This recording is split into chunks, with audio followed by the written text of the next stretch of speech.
What is up, everybody? Welcome back to another edition of the Sheehan Show. Me, Sean Sheehan, here on Sherdog.com, and we are back with the PFL previews because the semi-finals are already here. It's quicker this year. I know last year we had the different format in tournament, I suppose, and it took a little bit longer to get to the semi-finals and the finals and all of that. But we're right into it here, June 12th. This card coming up from Nashville in Tennessee, and I'll tell you what, we have four very, very big fights here and some interesting fights on the undercard as well, which we will talk about here in a second. But I'm pretty excited for these welterweight fights and these featherweight fights because it's been a great year so far. If you haven't checked it out already, myself and Mike Pendleton did kind of a review of the year so far and a little bit of a look ahead to the fights coming up. But I'll be doing that here, obviously, with shows over the next couple of weeks. But I think this has been a really successful year so far for the PFL. Like, the format, I like the old format. I like the new format as well. But I think even the people who like the old format will like the new format as well. I think it's worked out very, very well. I think it's working out great. The fighters obviously have one less fight. I was Ken Lochran, actually, I was talking, and he said makes a lot of sense. Like 3 fights in a year, like a guaranteed 3 fights in a year for a fighter that goes on and wins it is obviously really good. The one issue I had maybe with it was, like, if a fighter loses, will that be it? Will we not see him again until next year? But that's not the case. We're seeing some fighters on this card who are already, like, look at Jeremy Kennedy and a few more guys as well, who are already in the tournament and are now getting fights in this. And now, whether those are backup fights, let's say there's an injury or someone pulls out or someone misses weight or whatever, that's really good as well. So I give a lot of credit. You know, there could be a lot of negativity in MMA. And look, I can be part of it too, but it's very hard to look at the PFL season. And let's look at the season alone here for a second. It's very hard to look at that in 2025 and not say it's been like a blistering success. The fights have been amazing. Some people have really stood up. Some people have become stars, you know, are on their way to becoming stars. And we'll talk about that main event in a second. But very, very hard to criticize. And, like, I don't know, it was kind of a talking point the other day, you know, after Jordan Breen passed away, and we talking about, you know, what he meant, you know, we talked about what he meant to people and everything like that, but also, like, what he meant in terms of his genius and how he knew everyone and how, you know, people would be jealous of how amazingly knowledgeable he was. And a lot of that was to do with maybe, you know, Japanese fighters, or even it's kind of changed now an awful lot, well, with Japan as well, but even European fighters. Like, there was a stage, you know, before myself and maybe the crew along with me came through, where, you know, there wasn't that much coverage in Europe, or if any, and, you know, he was one of the guys leading the way in that. And I feel like these days it's almost changed to where anything that isn't the UFC is like that now. It's almost like, oh, you know this guy from Bellator? Like, oh, what? You know, oh, you know who Patchy Mix is? Oh my God, how do you know that? And so it's a lot easier for us these days. But if you get what I mean, like, and we have that part of it, right?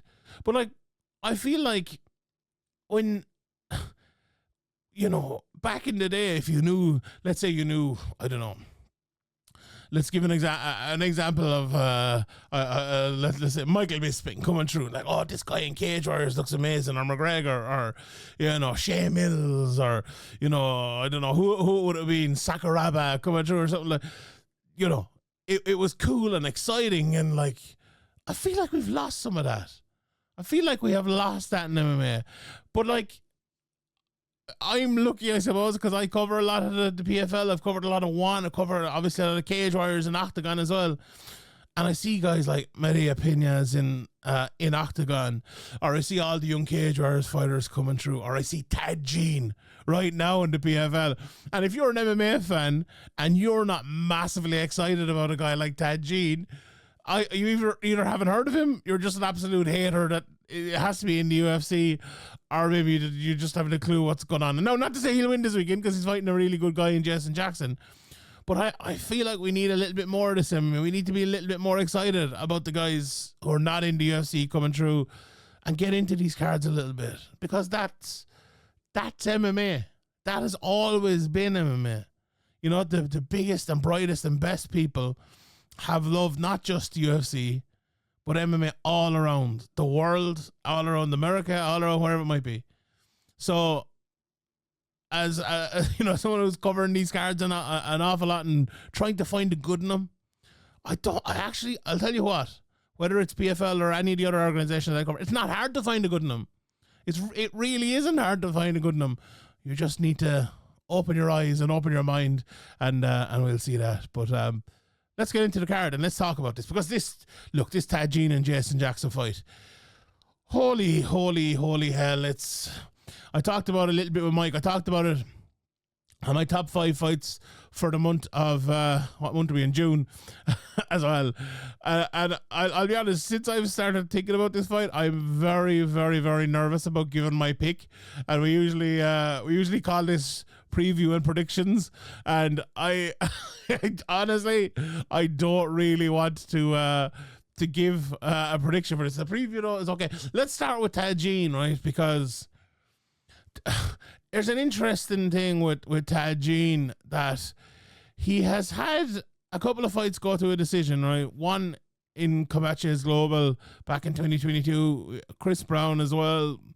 I watched back a bit of that fight, and he was, the much better fighter in that fight, but against like better level opposition, I would say, in Roman Baben and Mohamed Burkamov, obviously last time out, they both finished in less than a round. And again, he kind of dominated all of it. And this has been an issue. I mentioned McGregor earlier on. There was a big issue with him coming through, that like early in his career, okay, he lost a couple of times, but he was just kind of destroying everyone for like a 10-12 fight streak or whatever. And it was very hard to see like the issues in his game, let's say. Now, obviously, he had a very, very good game. But when you're looking at someone like Tadjin, it's hard to kind of call out or acknowledge any weaknesses, because really, what weaknesses can you talk about when a guy is just walking through everyone and looking amazing? Like, certainly offensively, there are no weaknesses here. Like, I went back and I watched that fight against Burkamov there, and like, I gave Burkamov a good chance going into that. Like, he's a well-rounded fighter. He's a puncher as well as a wrestler, even though he maybe doesn't have the best record in terms of finishes or anything like that, but well able to fight everywhere. And Tadjin made it look easy. Like, he made it look easy. That lovely left hand towards the end and the finishing shots, power. Like, I don't know who his nickname is. It Mean Tadjin. It really, really should be, because he's a mean fighter. He's aggressive and athletic, and at 26 years of age, he's young. Like, it's very hard to say anything bad about Tadjin, and it's very hard not to be massively excited. Now, again, the only drawback, I'll say something bad about him in a second, although it's not that bad. He is only 26. He is only 9-0. He is only a professional MMA fighter since 2021. Like, it's very interesting as well as an amateur.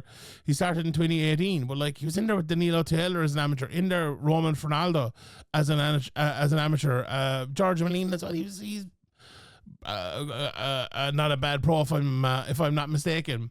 He's been in there with some good guys as an amateur too, which I see a lot of amateurs obviously coming through here in Ireland, and that is a real good sign that a guy will be in there with people like that. So he has that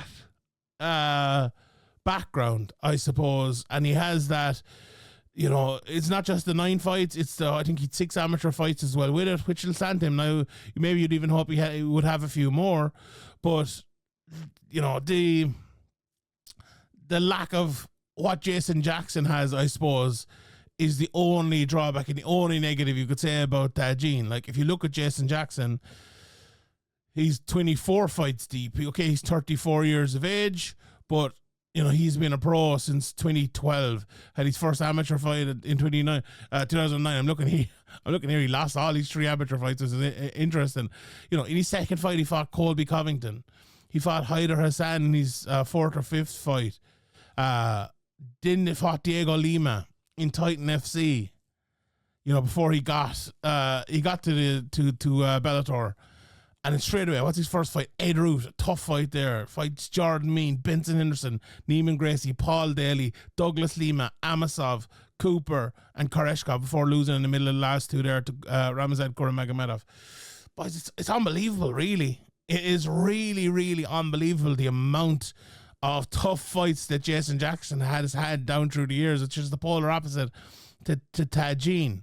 And I'll talk more about Jason's game in a second, but the point I'm making when I say all of that is how much of MMA is based on practice. We talk about practice, experience, and know-how, let's say, versus raw ability. And not just raw ability, it's learned ability as well, but ability, right? Because you're looking at Tajin, it's very hard to look at him and go, this guy has less ability than anyone walking the planet at 170. No, maybe there's a few guys, but any young guy up and coming there as well. Like he'd remind you of an Ian Gary or a Shavkat or one of them, but the swagger he has and the amount of ability he has and all of that.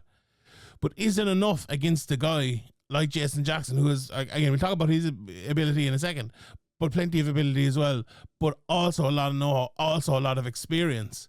That's the key, I think, to this fight. Just on Jason's ability, look, he's a really, really well-rounded fighter. We saw the submission the last time of Koreshkov, and, you know, we always see the wrestling out of him, but he's a very effective striker as well. You know, maybe a more technical striker than a power striker or anything like that. You know, a lot of decisions, obviously, in his on his ledger, 9 wins via decision, 10 via finish. So, you know, 50-50-ish. I think he's one of those guys where people who listen to this show and my other shows will know I have a bit of a soft spot for Jason Jackson. I just like his game. He's one of these guys. He reminds me a little bit of Kenny Florian. Just gets the absolute best out of himself and always seems to do it. Even the Ramazan Kuramagomedov fight, where he had a rough night at the office for a few rounds, he came back and he could have won that fight. Like I'll have to look it up, but I believe he won the last 2 rounds, if I'm not mistaken, in a fight where he was down bad in that. And that tells you all you need to know about him. He bounced back from it, did very well to beat Koreshkov. So it all leads up to this. And what is this? This is here's the question. Can Tajin walk down Jason Jackson the way he's walked down everyone else, land big shots and knock him out? I'll give you a reminder again of Jason Jackson's knockout record. He's been knocked out twice, never been submitted, but those knockouts, we talked earlier, one of them was an ankle injury in 2017, Dana White Contender Series, funnily enough, and the other was the Hyder Hassan in 2013. So really, he's been knocked out once in his career, and it was against a really good at the time up-and-comer 12 years ago. Now, look, that's basically a guy who's never been knocked out in his career. That's what we're basically talking about here. And we're saying, can Tajin, and then the other question is, I suppose, I feel like I could take up the whole show just talking about this fight. Can Tajin decision him? Can he walk him down and beat him from pillar to post over 15 minutes? Or can't he? Because he will try to do that, I'm pretty sure. He'll try to do both of those things, you know, either knock him out, and if he can't, along the way, win the decision. But if he can't do those things, like, what point does that turn? And how quickly does it turn? We've seen it with lads before, you know, they're winners, and they win and they win and they win and they win, and next thing they find themselves no longer winning, and it turns very quickly for them, and they don't know what to do, and they panic and they end up, you know, giving up a mounted guillotine or something like that. You know, those things happen in MMA. So I don't know. Take your pick, lads. I'm going to give my pick here. And you know what? I was wrong. I'm pretty sure I picked Berkamov last time out. I'm going to go against Tajin again. And, you know, maybe I'll keep going against him and maybe he'll keep winning. So maybe I'm his good luck charm. But I don't know. I preach on here so much about experience mattering and, you know, having proven it mattering. And being as good as Jason Jackson mattering. I'm gonna go with Jason Jackson. I just think he is, you know, as my good as my good friend Dean O'Neill says, the old dog for the hard road. Been there, done that, and do you know what? I think it's hard to trade that for anything. Now, Tajin will get there one day, and maybe he'll never need to get there. Maybe he'll just destroy everyone along the way. But I'm gonna go with Jason Jackson on this one. Right. So we've welterweights and featherweights on this card. I'm gonna do the two welterweight fights first, and obviously that was the first one. The second one is the very, very interesting fight between Logan Storley and Masayuki Kikuiri. Last time out, Kikuiri looked really good against Giannis Bashar. I actually went back and watched that fight just before we started here, and there was two obvious takeaways from that fight when looking ahead to this fight, and those are, I'll tell you what those are, right? The two obvious takeaways are him being pushed against the cage so much, and if that happens against Logan Storley, you're in big trouble. The other part of it is that he didn't really get taken down. I don't think he got taken down at all, in fact. And he was pushed against the cage for, like, the fight went 10 minutes, probably 7 minutes of that fight, maybe a little bit less now. So a bad sign, good sign. So we'll see on that one. The other thing I would say about it is, I think Kikuiri is one of those guys that if he's given a little bit of leeway or a little bit of space by Storley, he's a dangerous guy. And he's not dangerous in the sense of like one punch knockout bar, although he can. He's dangerous in the sense of he's very game, and he'll stay in there and he'll win bits and pieces of fights. Like a little bit like, I know we've talked about it a lot this week, but the Pacheco Kayla Harrison fight.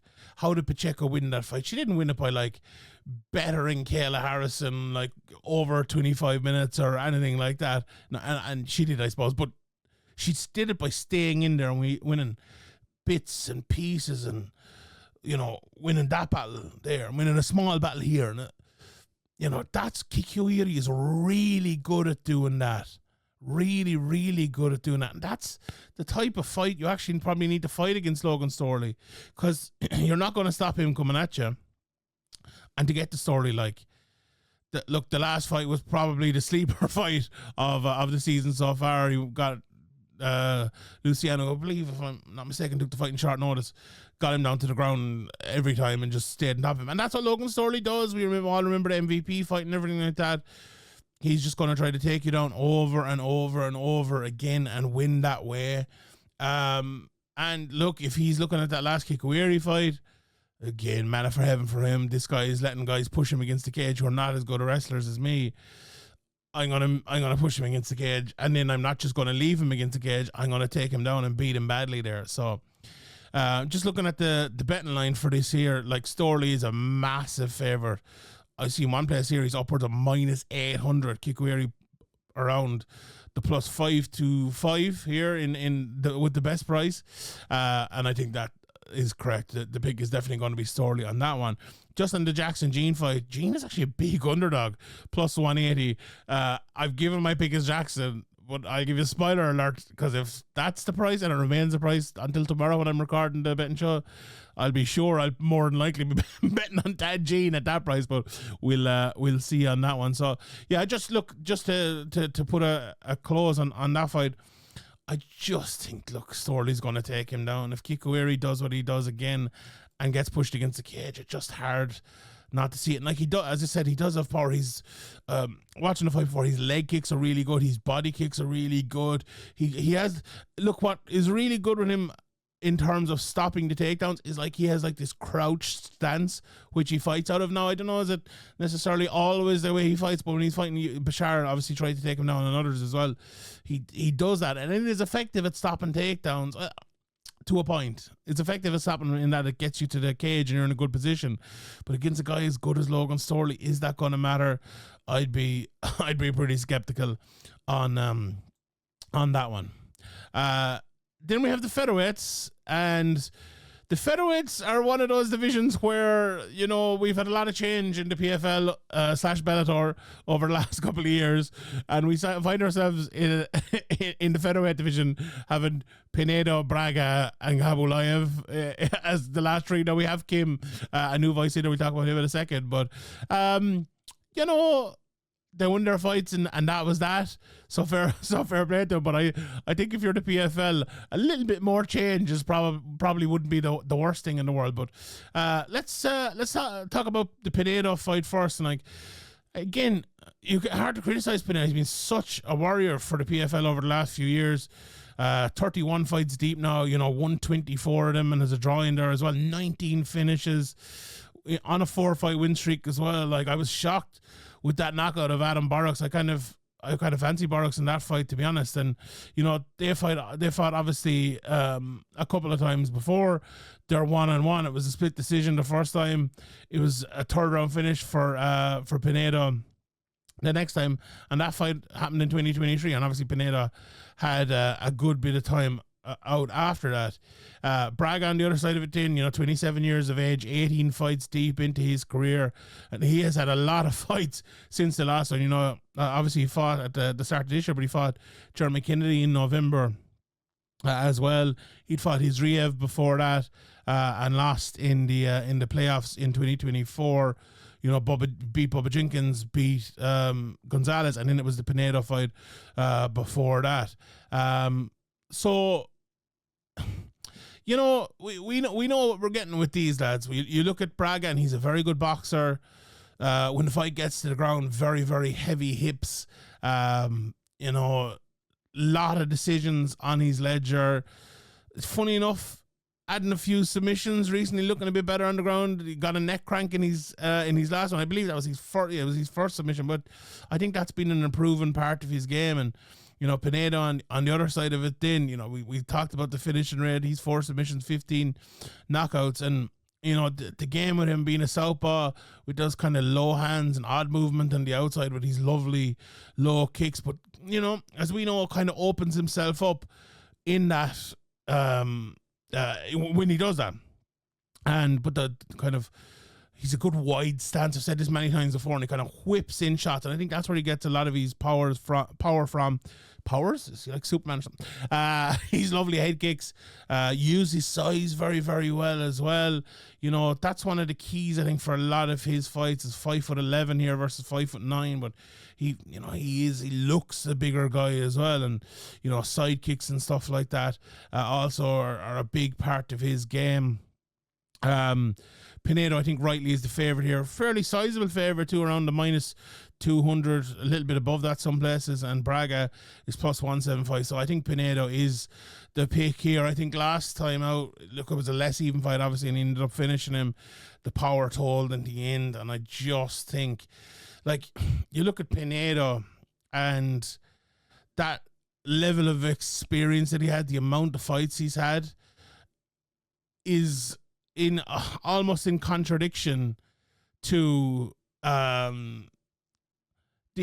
like, sometimes you expect guys when they're 31 fights deep to be like, okay, maybe this is the kind of the start to the end, but I feel like he's really coming to the fore now, and especially a guy, you know, who had a run in the UFC 6 or 7 years ago, and did okay in the UFC, beat Evan Powell, lost to John McDessie.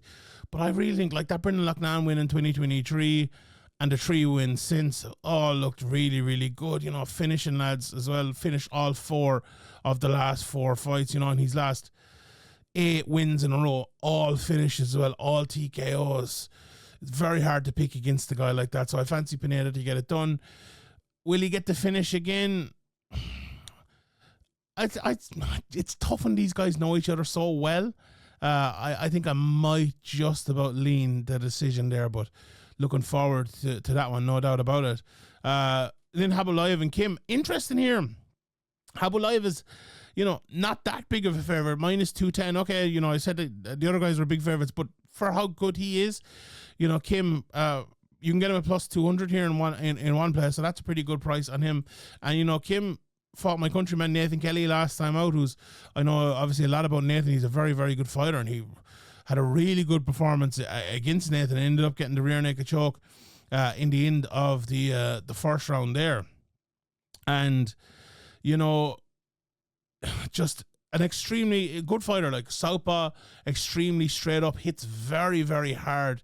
Like, the record he has, he's 11 wins, only 4 knockouts. You think, okay, maybe he's not the hardest hitter in the world, but I'm telling you, he is very, very, hits very hard. His wrestling is good as well. His BJJ is really, really good. Katamagomedov took him down, but didn't have a whole lot of success. So it'll be interesting to see what Khaybulaev does here. And, we all know Khaybulaev is an extremely well-rounded wrestle first fighter, I would say, but we all remember the flying knee KO of the year contender against, I believe it was Damon Jackson, wasn't it? It was from a few years ago. Now, that's a good while back. But like, again, wrestle first, well-rounded, moves his hands kind of in this very odd motion, very risk-averse type of fighter, which does tend to make his fights close sometimes. I know more so than the Jeremy Kennedy fight last time out. It was a split decision. I think a lot, if not most people, thought that Jeremy Kennedy won that fight.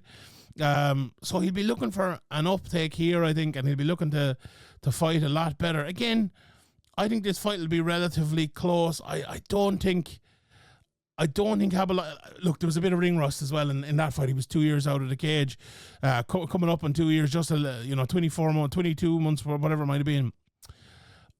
It's very hard to see him being, that slow, I suppose. Again, Kim obviously had a very good win against Nathan Kelly, but you'd have to think, Nathan was kind of coming off of a loss and only a few weeks before that one. And, not to take anything away from Kim, but I don't know. He might have won anyway, but I think it wasn't as big of a test maybe as some of the other lads, especially Khaybulaev, had.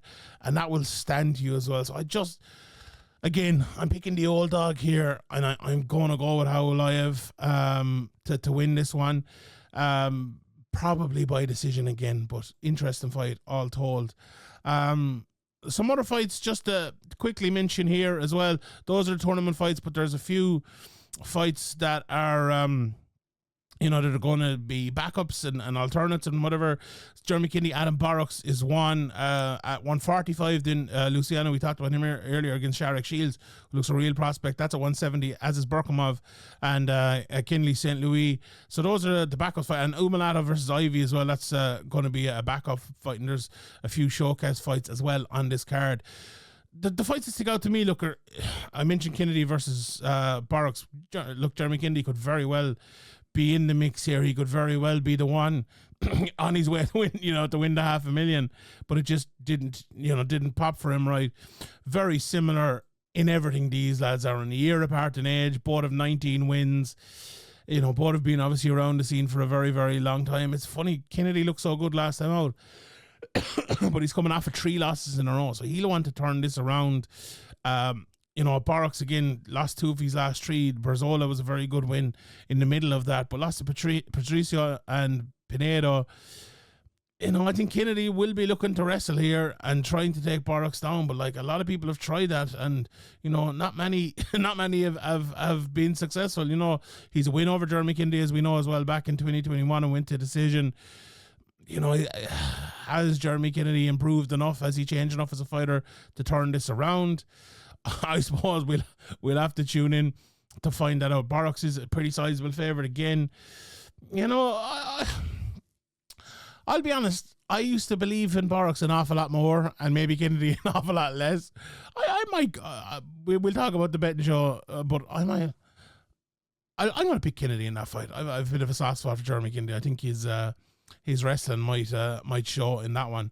Another fight I wanted to mention, Acela Juge versus Yves Landu in the featherweight division, and I don't know if this is a backup or not, but this is this is a fight that I was talking to Lazio. Obviously, Acela Juge fights and trains out of SPG here, a French national. And I was saying to the lads the other day, I reckon if Acela wins this, he'll be in it next year. I think he's that good. on this show before I interviewed Peter Quealy, and asked him who is the next guy, who's the best young guy in the gym, and he told me Acela Juge. I remember talking to Big John McCarthy about him, and actually Big John came up to me. He was sitting down. Who was he talking to? Maybe it was Josh Thompson or something like that, and he goes, "This guy will tell you who's the best guy in the undercard." And he hands me the thing, and I was like, "Acela Juge." He's like, "I knew it." So I'm not the only one who thinks highly of him. There's a lot of people in the North think a very, very highly of him. He's a guy obviously with a really good kickboxing background, but he's a couple of submissions as well. He got a lovely guillotine last time out. The only issue for him, I think, is getting fights against guys with names and keeping them. He beat Liam McCracken in there, beat George Sasu, two good fighters. Jose Perez, I seem to remember last time out as well, was not a bad guy, but Yves Landu was a massive step up here. 30 fights deep in his career, 21 wins, a guy who's used to winning fights, and not only used to winning fights, he's on a 5-fight win streak right now. And, he beat Jonas Pillarino last time out, beat Piotr Nijelski a couple of years ago as well, who, a lot of people thought was a very, very good fighter. And this is going to be a difficult matchup. We know Yves Landu, kind of a well-rounded guy. I've always viewed him as more of a striker, but again, we've seen bits and pieces of everything for him. We've seen him wrestle and win fights as well. I think Acela needs to stay on the outside and win this fight with his technique, with his style. Two French guys fighting as well. You would have loved this to be on in France, but look, maybe it'll happen again sometime. But yeah, I fancy Acela to win that fight. I think it's going to be a close nip and tuck fight over 3 rounds, and I'm looking forward to seeing it happen. Outside of that, we look the Anthony Ivy, good prospect against Umalatov. Umalatov at 17-1. I think he needs to win that fight and put himself back in the mix. I think for Shields and Luciano, they both find themselves in very similar positions. I think that's a relatively favorable matchup for Luciano. I think he should win that. Umalatov obviously a massive, massive favorite again in that fight. Berkhamov against St. Louis as well is a relatively big favorite in his fight, and you think he should get the win there. So there's a couple of showcase fights on it as well. Alexei Pergande, who looks a real prospect at 5-0, fighting Mike Barsley 5-1, a good test for him, and then Nathan Gilmore and Jason Danner as well in the bantamweight. So a lot of good stuff this weekend coming from PFL. Looking forward to seeing it. Stay tuned. I'll have a post show. I think this is a very late one, so I might have the post show the next day instead of straight afterwards, but we'll see on that one. But until then, thank you very much for tuning in. My name is Sean Sheehan for Sherdog.com, and I'll see you all next time.